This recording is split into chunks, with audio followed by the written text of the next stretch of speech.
Farm produce organisation के director Deepak ji हमारे साथ मौजूद है और हमारे साथ एक किसान मौजूद है जिनका नाम है धर्मवीर सिंह। आज हम दोनों से गुफ्तगू करेंगे और जानेंगे कि एफपीओ के बारे में, एफपीओ आखिर होता क्या है और किसान से जुड़ी वो सारी बातें आज हम लोग जानेंगे कि आखिर एक किसान को क्या कुछ परेशानियां होती है, क्या कुछ तकलीफें होती है एक फसल को उपजाने में। तो सबसे पहले तो स्वागत है सबनीमा फार्म प्रोड्यूस ऑर्गेनाइजेशन के डायरेक्टर दीपक जी, और धर्मवीर जी का आपका भी स्वागत है जी। तो बेसिकली दीपक जी हमें ये बताइए कि सबनीमा फार्म प्रोड्यूस ऑर्गेनाइजेशन आखिर है क्या और इसका नाम सबनीमा फार्म क्यों रखा गया? सबनीमा एक्चुअली मेरा विलेज है, उसी के नाम पर सबनीमा फार्मर प्रोड्यूसर कंपनी लिमिटेड नाम मैंने रखा है, क्योंकि मैंने शुरुआत की है अपने गांव से ही। एफपीओ का एक कंसेप्ट होता है कि किसान उत्पादन तो कर देते हैं लेकिन उसको उचित मूल्य नहीं मिलता है, ना सही मार्केट मिल पाता है। इसलिए हमने सोचा कि एक ऑर्गेनाइजेशन बनाकर और किसानों को हेल्प करें, उनके प्रोडक्ट जो उत्पादन करते हैं उनका सही मूल्य मिल सके और बाजार तक उसका पहुंचाने का सारा चीज़ जो है हम लोग खुद करते हैं सेटअप। धर्मवीर जी ये बताइए कि सबनीमा फार्म प्रोड्यूस ऑर्गेनाइजेशन जो है उसमें आप एक किसान हैं, आपको क्या कुछ प्रॉफिट हुआ है, क्या कुछ इससे आपको सुविधा प्राप्त हुआ है सबनीमा फार्म प्रोड्यूस ऑर्गेनाइजेशन से, जब जैसा कि दीपक जी ने बताया कि ये किसानों के लिए एक समूह बना हुआ है? यहाँ गोभी का खेती करते हैं, सब्जी का जी, और अच्छा खासा मुनाफा कमा रहे हैं इससे हम जी। यही है कि थोड़ा सा खाद का प्रॉब्लम चलता है सीजन पे जी, और अच्छा खासा हम लोग कमा रहे हैं इससे। दीपक जी एफपीओ के गठन की पूरी प्रक्रिया क्या है, विस्तार से बताइए। एफपीओ का गठन का दो तरीका है, गवर्नमेंट करवाती है और दूसरा खुद का सीए के थ्रू कराना पड़ता है। तो हम लोग जो बनाए हैं सीए के थ्रू खुद का बनाए हैं, गवर्नमेंट भी उसके लिए ये करता है, नाबार्ड वगैरह से बनता है, लेकिन हम लोग जो बनाए हैं वो अपना खुद का प्राइवेट बनाए हैं। और बहुत से किसान हम लोग से जुड़े हैं 2-4 ब्लॉक का, और उसको ज़्यादा रूप में हम उसको आगे ले जाने का संकल्प लिए हैं और किसानों को मैक्सिमम उसके थ्रू प्रॉफिट देने के लिए और लोगों को जागरूक, क्योंकि हम लोग के यहाँ ट्रेडिशनल एग्रीकल्चर होता है जिसमें गेहूं का हो गया, मक्का का हो गया वगैरह। तो हम लोग का है कि एग्रीकल्चर का ट्रेंड बदला जाए और जैसे मशरूम का हो गया, जैसे शिमला मिर्च हो गया, इस तरह का खेती किया जाए, फूल गेंदा फूल का किया जाए, जिससे किसानों का इनकम जो है ज़्यादा से ज़्यादा उसके थ्रू हो सके। और इसके लिए हम लोग स्टार्ट कर चुके हैं और जो हमारे साथ धर्मवीर जी बैठे हैं ये शिमला मिर्च का खेती कर रहे हैं 1 एकड़ में। और इस तरह से हम लोग बहुत से किसान को जोड़े हैं जो कि फूल का, गेंदा फूल का कर रहा है, और उन लोग का जो उत्पादन होता है उसको हम आगे मार्केट में पहुँचाने का काम करते हैं। दीपक जी आपने बताया कि एक नाबार्ड के थ्रू भी एफपीओ की गठन की जाती है और एक सीए के थ्रू भी होती है। तो नाबार्ड में क्या कुछ रहता है और सीए में क्या कुछ रहता है? आपने बताया कि आपने एफपीओ के गठन किया है सीए के थ्रू, तो सीए जो होते हैं चार्टर्ड अकाउंटेंट, इनकी प्रमुखता क्या होगी, इनकी मेन भूमिका क्या होगी?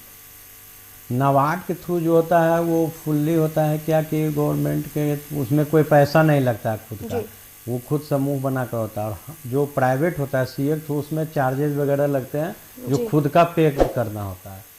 ये मेन डिफरेंस यही है, बाकी फंक्शन सेम ही है, सब कुछ सेम ही है जी। धर्मवीर जी ये बताइए कि एफपीओ की, जैसा कि दीपक जी ने बताया कि एफपीओ के वजह से काफ़ी सारे किसानों को सुविधा मिलती है, फ़ायदा होता है। तो आप एक किसान हैं, आप एफपीओ मतलब एफपीओ को लेकर के आपको क्या कुछ फ़ायदा हुआ? दीपक जी ने बताया कि आप शिमला मिर्च की खेती करते हैं, तो किसानों को क्या क्या फ़ायदा होता होगा एफपीओ को? मतलब कि लोग शिमला मिर्च का, गोभी का अपना समूह में खेती कर रहे हैं, हम लोग सहायता मिलता है हम लोग को जी जी। दीपक जी इंडिविजुअल के अलावा अगर संगठन बनाकर खेती करते हैं तो उसमें क्या क्या फायदा होता है? क्योंकि एक इंडिविजुअली खेती होता है, लेकिन अगर एक समूह बनाते हैं, एक संगठन बनाते हैं, तो उसमें क्या फायदा होगा? समूह बना, क्योंकि एफपीओ के थ्रू एफआईजी बनता है, वो 20 का एक समूह बनता है। उससे मेन फायदा क्या है, 20 लोगों का जब समूह बना तो उसके लिए पूंजी का जो ये होता है कलेक्टिव होता है, और जो भी चीज़ का खेती होगा तो सभी लोग का उसमें सपोर्ट रहता है। और एक होता है, सपोज किया जाए कि अगर शिमला मिर्च का खेती 20 किसान कर रहा है तो एक हमको बहुत बड़ा मात्रा में मिल जाता है प्रोडक्ट, जिसको कि आगे हम उसको बढ़ा सकें, बेच सकें। किसान को फ़ायदा क्या है, डायरेक्ट होता है कि इसमें बिचौलिया नहीं होता है, इसमें जो भी प्रॉफिट होगा कंपनी का उसका शेयर सभी किसान जो उसका मेंबर है उसको भी मिलता है। तो दीपक जी, इसका टर्नओवर कितना होता होगा अगर एक किसान की बात करें, और अगर सबनीमा की बात करें तो इसका टर्नओवर कितना होता होगा? शिमला मिर्च का अगर एक किसान 1 एकड़ में खेती कर रहा है तो 8 से 10 लाख रुपया का वो इनकम पा रहा है।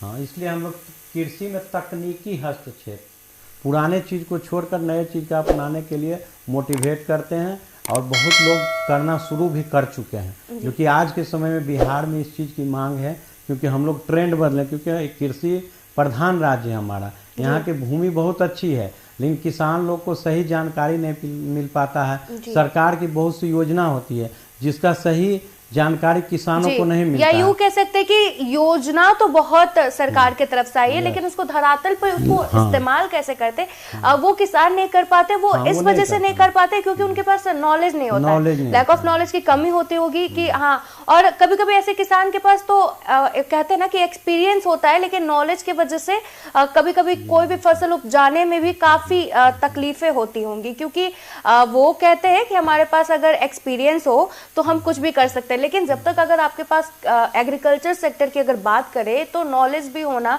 कि किस मिट्टी में किस तरह से और किस टाइम पे कोई फसल उपजाया जा सके, वो बहुत मेन चीज होता है। तो उसकी जानकारी किसानों को पहुंचानी चाहिए। हाँ, उसके लिए हम लोग का टीम है जिसका मिट्टी जांच उसका क्या है, उसमें कौन सा फसल सूट करेगा, ये सब चीज़ किसानों को पता नहीं होता है। कौन से खाद उसमें पड़ने चाहिए, किस खाद की कमी है, वो सब चीज़ की जानकारी हम लोग देते हैं, उसको अवेयर करते हैं, और किसान में इसे हम लोग चुन लेते हैं, जो मेंबर होते हैं जिनके पास काफ़ी एक्सपीरियंस उसी में से सेलेक्ट करते हैं, और दूसरी जगह उन्हीं का नॉलेज को हम लोग यूज करके और किसानों को जागरूक करते हैं। और कहते हैं ना धर्मवीर जी, क्योंकि ऐसा होता है कि कई सारे जो किसान भाई है वो होते हैं कि वो पुरखों से पहले जो मतलब कि प्रथा आ रही है कि इस तरह से चलाना है, किसान खेती करना है, वही चलते आ रहा है। लेकिन अब समय बदल गया है, समय के साथ साथ काफ़ी सारी मिट्टी में कमियां भी बढ़ती आई है। तो जो पुराने तरह का जो सुविधा था, पुराने तरीके से जो फंक्शन हम लोग करते हुए आ रहे हैं, वो चीज़ अब नहीं हो पाता। इस वजह से कभी कभी पौधों में बहुत जल्दी फंगस हो जाता है, बहुत जल्दी कीड़े लग जाते हैं। तो उन सब चीज़ों के लिए नॉलेज होना बहुत ज़रूरी होता है। और लेकिन अगर बात करें, कोई भी अगर किसान खेती करते हैं तो आजकल होता है कि किसान अगर खेती करते हैं तो एक मतलब उसमें इंजेक्शन लगाया जाता है। तो वो उसके बारे में ज़रा बताइए, क्योंकि लोग मुनाफा कमाने के लिए अपने फ़ायदे को लेकर के इंजेक्शन लगाते हैं ताकि वो जल्दी से उपज जाते हैं। कोई भी सब्जी हो या फ्रूट की बात करें तो वो पक जाए, जिससे हेल्थ पे बहुत ज़्यादा मतलब प्रभाव पड़ता है। उसको लेकर के क्या कहना है?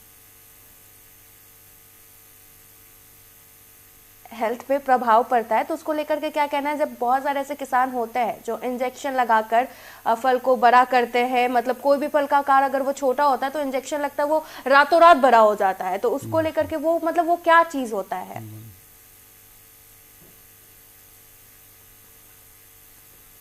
अच्छा, मैं जी एक्चुअली है क्या कि ये जो आप बोल रहे हैं ये एक बहुत बड़ी समस्या है आज जी। हाँ, वही समस्याओं के बारे में इसके कारण जो है बहुत सा टॉक्सिन होता है, जिसको हम लोग जब हरी सब्जी खाते हैं मैक्सिमम उसमें खाद का यूज होता है। बहुत लोग उसको पकाने के लिए इंजेक्शन देते हैं जो कि बहुत हार्मफुल हेल्थ के लिए बहुत हार्मफुल होता है। वो लोग जब खाते हैं उसका प्रभाव हमारे आम जिंदगी पे पड़ता है, हमारे हेल्थ पे पड़ता है, जिसको लोग मतलब जो धांधली करते हैं अपने फायदों को लेकर। तो इसके लिए हम लोग जो अवेयर कर रहे हैं लोगों को, ऑर्गेनिक फार्मिंग की ओर ये मोटिवेट कर रहे हैं कि उस चीज़ को आप लोग छोड़ें और ऑर्गेनिक फार्मिंग करें। और हम लोग के एरिया में बहुत से ऑर्गेनिक फार्मिंग का स्टार्ट भी हो चुका है। सरकार की योजनाएं भी हैं, नमामि गंगे योजना है जो कि ऑर्गेनिक फार्मिंग को फोकस कर रही है, उसके थ्रू भी किसानों को हम लोग जोड़े हैं और योजना का लाभ मिल रहा है। हम लोग के यहाँ 200 हेक्टेयर में जो है ऑर्गेनिक फार्मिंग का कृषि हो रहा है और धीरे धीरे उसको हम लोग बढ़ा रहे हैं। और इस चीज़ से उन लोग को बता रहे हैं कि ये पॉइजन मत यूज कीजिए, अपने थोड़े से फायदे के लिए किसी का जीवन को आप लोग बर्बाद मत कीजिए। जी। तो इससे हम लोग जो है अवेयर कर रहे हैं किसानों को। दीपक जी, कौन कौन से ऑर्गेनाइजेशन है जो एफपीओ के गठन के लिए हेल्प करती है? नाबार्ड हो गया, CFI हो गया जी। ये सब जो है हेल्पफुल करती है। अच्छा, और कौन कौन से दस्तावेज है जो इस चीज़ में यूज किए जाते हैं? इसके लिए तो पैन कार्ड हो गया, जितने भी मेंबर 5 डायरेक्टर होते हैं तो उनका पैन कार्ड, आधार कार्ड और एड्रेस प्रूफ ये लगता है। फिर एक ऑफिस का एड्रेस लगता है जहाँ पे ऑफिस हमको ये करना है।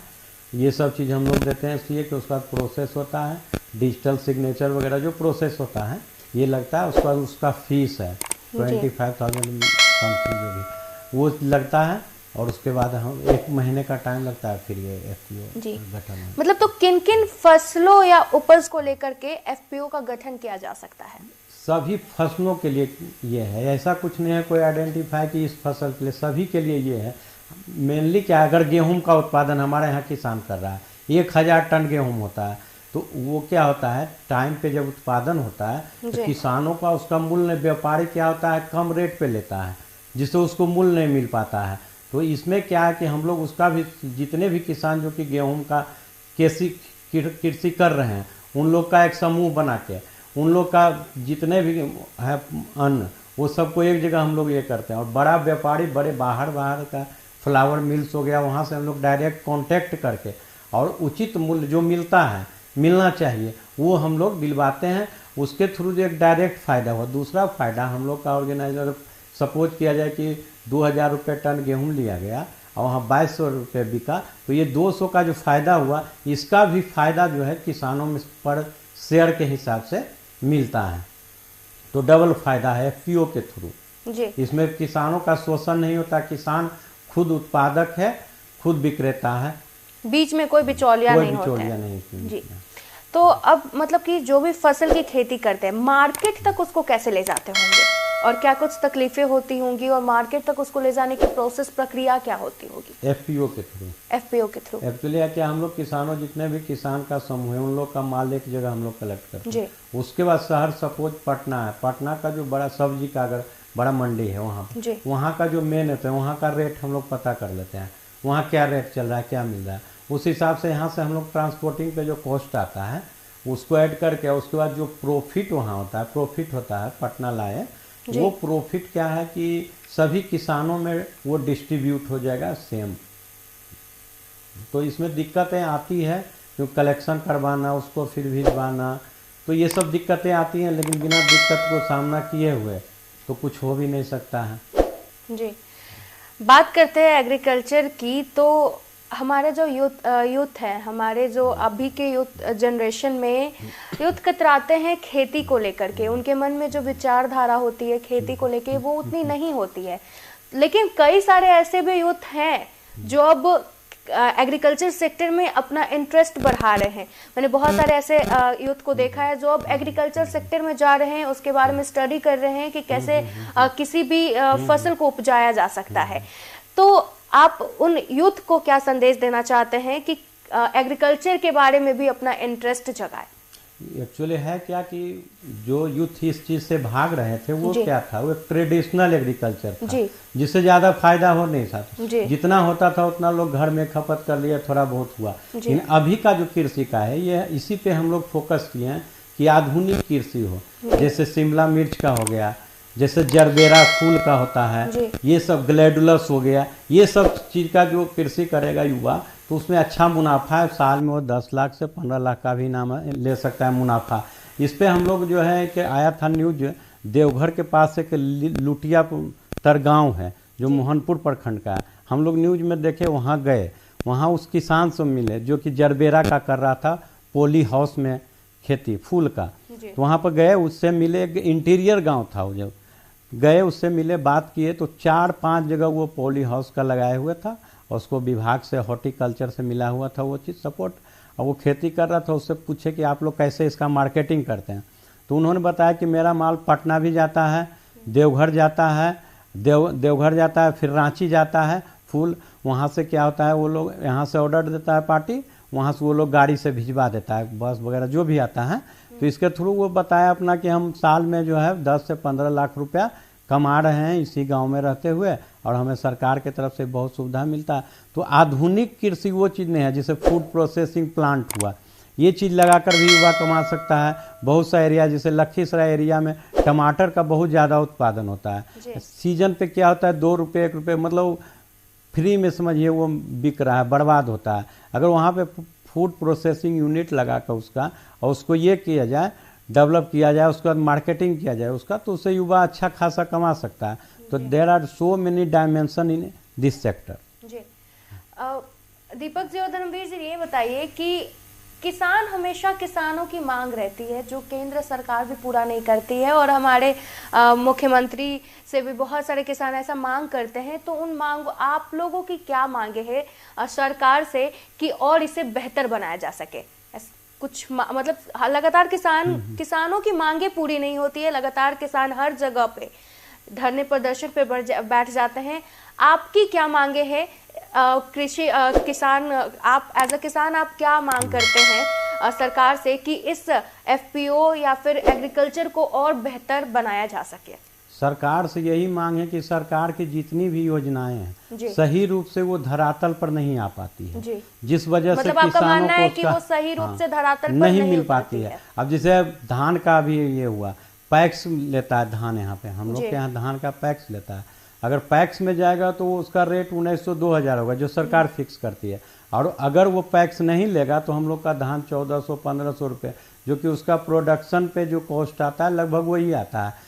तो सरकार से यही हम लोग चाहते हैं कि सरकार का जो भी योजना हो, जो भी सिस्टम हो, सही रूप से किसानों को सपोर्ट करे, जिससे कि किसान को कोई दिक्कत न हो। क्योंकि प्रोडक्शन तो कर लेता है किसान, लेकिन उसका उचित मूल्य नहीं मिल पाता है, जिसका वजह यही सब होता है कि जब प्रोडक्शन हुआ तो जो भी गवर्नमेंट का थी वो मना करता है धान लेना, 2 महीना रुक गया, बाद में होता क्या है, जो पैक्स का अध्यक्ष है अपने से धान खरीदे हुए है उसको अपना उसमें डाल देता है। तो एक लोग कमा रहा है, किसान को नहीं मिल पाता है, बीच का जो है वही सब फायदा उठा लेता है। तो हम लोग यही चाहते हैं कि सब सरकार का इस पर थोड़ा सा ध्यान हो, और जो भी बड़ी इसमें काम कर रहा है वो अच्छी ढंग से पारदर्शिता से काम करे, जिससे सही रूप से किसानों को उसका लाभ मिल सके।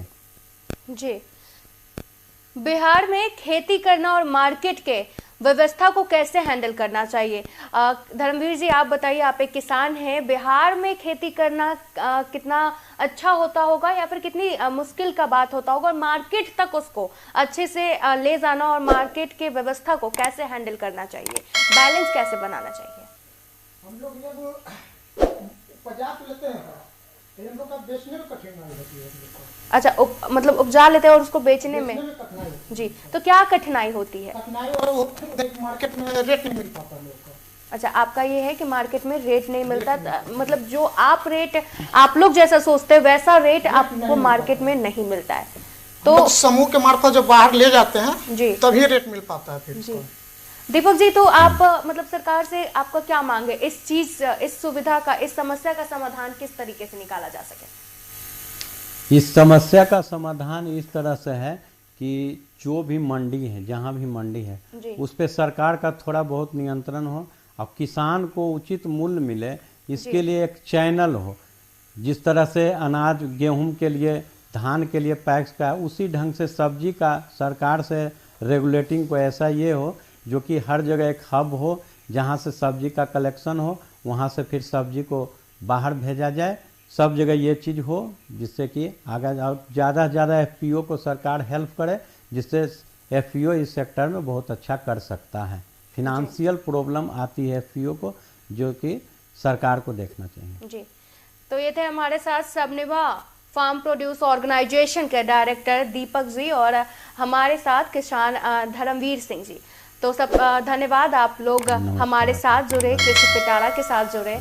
तो देखा आपने किस तरह से एफपीओ के बारे में इन्होंने जानकारी दी, और किसान को किस किस मुसीबतों से झेलना पड़ता है, किस किस मुसीबतों को झेलना पड़ता है, क्या कुछ मांगे हैं, ये सारा डिस्कशन हमारे इस शो में हुआ है। तो और इसी के साथ हमारे खास मुलाकात खास कार्यक्रम में अभी के लिए बस इतना ही। बने रहिए बी न्यूज के साथ कृषि पिटारा में। नमस्कार। तो किसान मित्रों, ये था आज का कृषि पिटारा। उम्मीद है ये जानकारी आपको काफी पसंद आई होगी। आप सुनते रहिए रेडियो पिटारा। मिस्ड कॉल लगाओ, सुनते जाओ।